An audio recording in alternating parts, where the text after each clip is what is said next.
Aujourd'hui, je vais vous montrer comment on peut faire un jus avec des légumes. La théorie est la suivante, et c'est ce qu'il faut faire en fait. Si vous prenez des légumes bio, pas besoin de les peler. S'ils ne sont pas bio, mieux vaut les peler, par exemple. Alors les carottes, je ne les ai pas pelées, la courgette n'est pas pelée. Là, je fais vraiment un mélange aléatoire de ce que j'avais dans le frigidaire. Je sors tout ce que je veux. Il y a même un peu de salade, un peu de laitue. Voilà, je crois que c'est juste comme ça va très bien. Et puis, je dois, parce que j'ai un extracteur de jus avec une hélice, donc je dois couper les légumes relativement petits. Je fais comme ça, c'est vite fait. Je mets tout cela dans un bol. Je vous montre. Alors là, j'ai mis un peu de radis noir. Le radis noir est un légume du printemps. Et vous savez tous que le printemps, vous ne savez pas, je ne sais pas, est la saison du foie. Donc c'est la saison à laquelle on devrait, en théorie, nettoyer le foie. Donc il y a aussi en fait, tous les légumes qui sont un peu amers, un peu difficiles, tels que le radis noir, l'artichaut, les dents-de-lion, sont des légumes qui, traditionnellement en fait, aident le foie à se purger, en fait, à se nettoyer. Voilà. Là j'ai mis un peu de brocoli. Donc là pour l'instant j'ai le radis noir, la betterave et un petit peu de brocoli.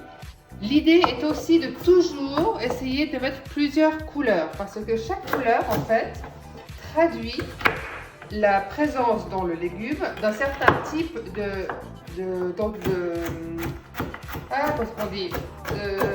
phytonutriments.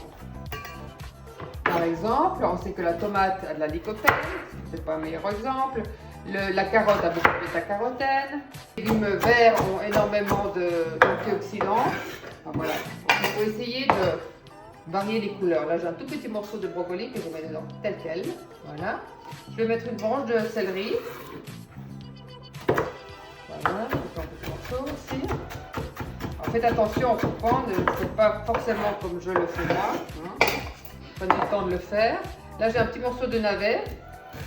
Alors, on dit que les légumes blancs n'ont pas trop de bienfaits, mais en fait, c'est pas vrai parce que simplement, il semblerait qu'ils soient moins riches en phytonutriments. Voilà. Donc, peut-être moins intéressants. Mais bon, moi, je trouve que ce qui est important, c'est de varier, d'avoir des légumes frais et pour s'assurer en fait les légumes aient le plus de vitamines possible, de phytonutriments possible. Parce que si vous les laissez traîner dans un frigo pendant une semaine, bon, franchement, ça fait beaucoup d'intérêt. Hein. Voilà, alors le citron, enfin tous les agrumes. Moi, je ne mets pas du tout de légumes, de fruits, parce que les fruits sont une source de sucre, enfin surtout de fructose. Et puis, les jus de fruits, en fait, ont un indice glycémique extrêmement élevé. Donc en fait, ça vous fait monter le taux de sucre dans le sang, ce qui n'est pas bon parce qu'après, le pancréas doit intervenir pour réguler ce taux dans votre sang. Et donc, en fait, à terme, c'est pas très bon de se faire des shoots de sucre. Donc moi, j'évite. Mais pour ceux qui n'aiment pas les légumes crus comme ça, sans rien, on peut mettre une demi-pomme, une demi-poire, juste pour couper le goût des légumes, j'en comprends. Alors ça c'est le fenouil. Je ne sais pas si vous avez vu avant, avec le citron, je garde toujours un peu de peau blanche parce que ça c'est également riche en nutriments. Le fenouil c'est pas mal parce qu'en fait le fenouil aide à digérer. Là j'ai un petit reste de coriandre qui traîne, je vais le mettre aussi dedans. Et là j'avais dans le jardin, parce que j'ai un jardin potager, un peu de feuilles de kale, donc le chou kale, je le rajoute. Voilà. Tous les crucifères sont traditionnellement des aliments qui sont anti-cancer, c'est ce qu'on dit. Voilà. C'est entre ce qu'on dit et ce qui est démontré, il y a deux mondes, mais en fait on peut certainement se faire du bien. Voilà. Maintenant j'ai tous mes légumes qui sont là ensemble. Je pourrais rajouter, ce qui est très bien, un peu de racine de curcuma ou un petit peu de racine de gingembre. Là, j'en ai pas aujourd'hui, mais ça donne un petit goût intéressant quand même.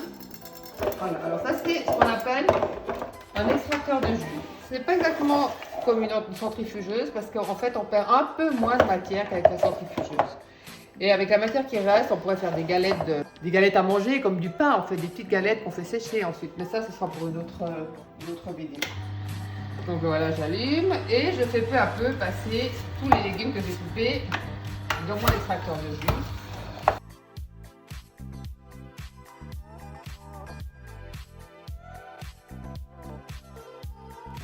Voilà ce qu'il reste.